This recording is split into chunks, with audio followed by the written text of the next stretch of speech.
Judges chapter 1. After the death of Joshua, the Israelites inquired of the Lord, "Who shall go up first for us against the Canaanites, to fight against them?" The Lord said, "Judah shall go up. I hereby give the land into his hand."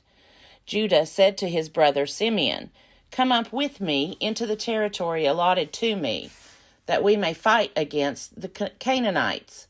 Then I too will go with you into the territory allotted to you." So Simeon went with him. Then Judah went up, and the Lord gave the Canaanites and the Perizzites into their hand, and they defeated 10,000 of them at Bezek. They came upon Adoni-Bezek at Bezek, and fought against him, and defeated the Canaanites and the Perizzites. Adoni-Bezek fled, but they pursued him, and caught him, and cut off his thumbs and big toes.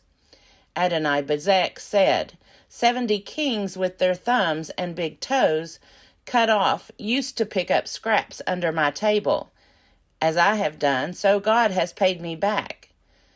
They brought him to Jerusalem, and he died there. Then the people of Judah fought against Jerusalem and took it. They put it to the sword and set the city on fire.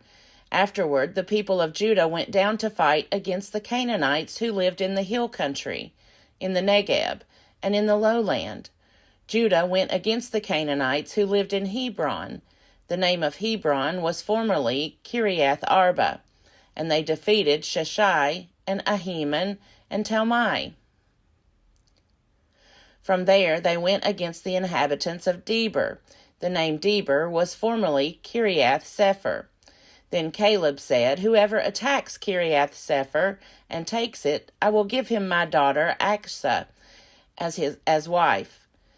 And Othniel, son of Kenaz, Caleb's younger brother, took it, and he gave him his daughter Achsah as wife. When she came to him, she urged him to ask her father for a field. As she dismounted from her donkey, Caleb said to her, "What do you wish?" She said to him, "Give me a present, since you have set me in the land of the Negeb.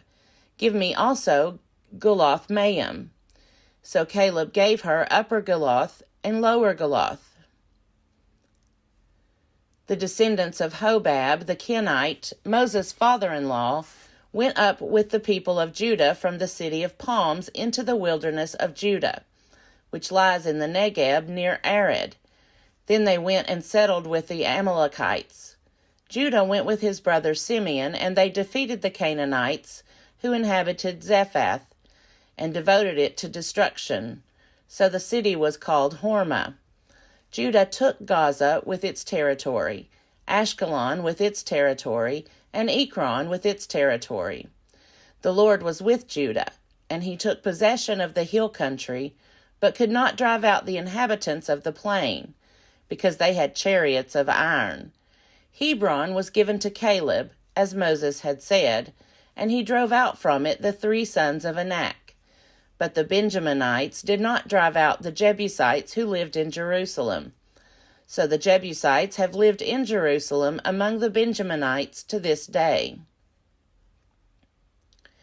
The house of Joseph also went up against Bethel, and the Lord was with them.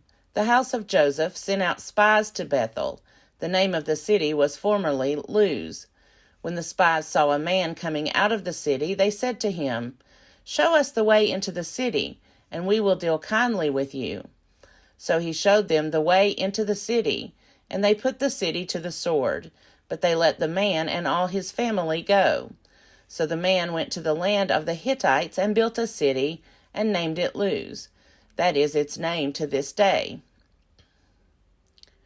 Manasseh did not drive out the inhabitants of Beth-shean and its villages, or Tanakh and its villages, or the inhabitants of Dor and its villages, or the inhabitants of Ibleam and its villages, or the inhabitants of Megiddo and its villages.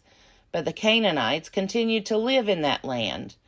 When Israel grew strong, they put the Canaanites to forced labor, but did not, in fact, drive them out.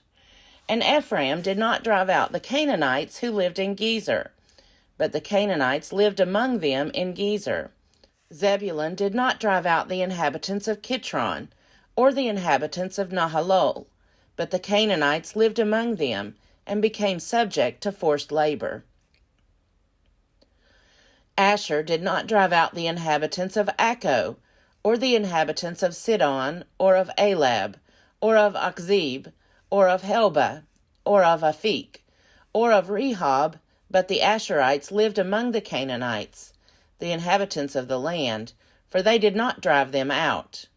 Naphtali did not drive out the inhabitants of Beth Shemesh, or the inhabitants of Beth Anath, but lived among the Canaanites, the inhabitants of the land. Nevertheless, the inhabitants of Beth Shemesh and of Beth Anath became subject to forced labor for them. The Amorites pressed the Danites back into the hill country. They did not allow them to come down to the plain. The Amorites continued to live in Har-Hers, in Ajalon, and in Shaalbim, but the hand of the house of Joseph rested heavily on them, and they became subject to forced labor. The border of the Amorites ran from the ascent of Akrabim, from Selah and upward. Judges chapter 2. Now the angel of the Lord went up from Gilgal to Bochum, and said, I brought you up from Egypt, and brought you into the land that I had promised to your ancestors. I said, I will never break my covenant with you. For your part, do not make a covenant with the inhabitants of this land. Tear down their altars. But you have not obeyed my command. See what you have done? So now I say, I will not drive them out before you, but they shall become adversaries to you, and their gods shall be a snare to you. When the angel of the Lord spoke these words to all the Israelites, the people lifted up their voices and wept. So they named that place Bochum, and there they sacrificed to the Lord. When Joshua dismissed the people, the Israelites all went to their own inheritances to take possession of the land. The people worshipped the Lord all the days of Joshua, and all the days of the elders who outlived Joshua, who had seen all the great work that the Lord had done for Israel. Joshua, son of Nun, the servant of the Lord, died at the age of 110 years. So they buried him within the bounds of his inheritance in Timnath-Heres, in the hill country of Ephraim, north of Mount Gash. Moreover, that whole generation was gathered to their ancestors, and another generation grew up after them, who did not know the Lord, or the work that he had done for Israel. Then the Israelites did what was evil in the sight of the Lord, and worshipped the Baals, and they abandoned the Lord, the God of their ancestors, who had brought them out of the land of Egypt. They followed other gods, from among the gods of the peoples who were all around them, and bowed down to them, and they provoked the Lord to anger. They abandoned the Lord and worshipped Baal and the Astartes. So the anger of the Lord was kindled against Israel, and he gave them over to plunderers who plundered them, and he sold them into the power of their enemies all around, so that they could no longer withstand their enemies. Whenever they marched out, the hand of the Lord was against them to bring misfortune, as the Lord had warned them and sworn to them, and they were in great distress. Then the Lord raised up judges, who delivered them out of the power of those who plundered them. Yet they did not listen even to their judges, for they lusted after other gods and bowed down to them.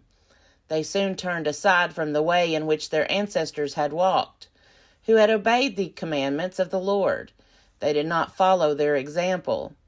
Whenever the Lord raised up judges for them, the Lord was with the judge, and he delivered them from the hand of their enemies all the days of the judge. For the Lord would be moved to pity by their groaning because of those who persecuted and oppressed them. But whenever the judge died, they would relapse and behave worse than their ancestors, following other gods, worshiping them, and bowing down to them. They would not drop any of their practices or their stubborn ways. So the anger of the Lord was kindled against Israel, and he said, Because this people have transgressed my covenant that I commanded their ancestors, and have not obeyed my voice, I will no longer drive out before them any of the nations that Joshua left when he died, in order to test Israel, whether or not they would take care to walk in the way of the Lord as their ancestors did. The Lord had left those nations, not driving them out at once, and had not handed them over to Joshua.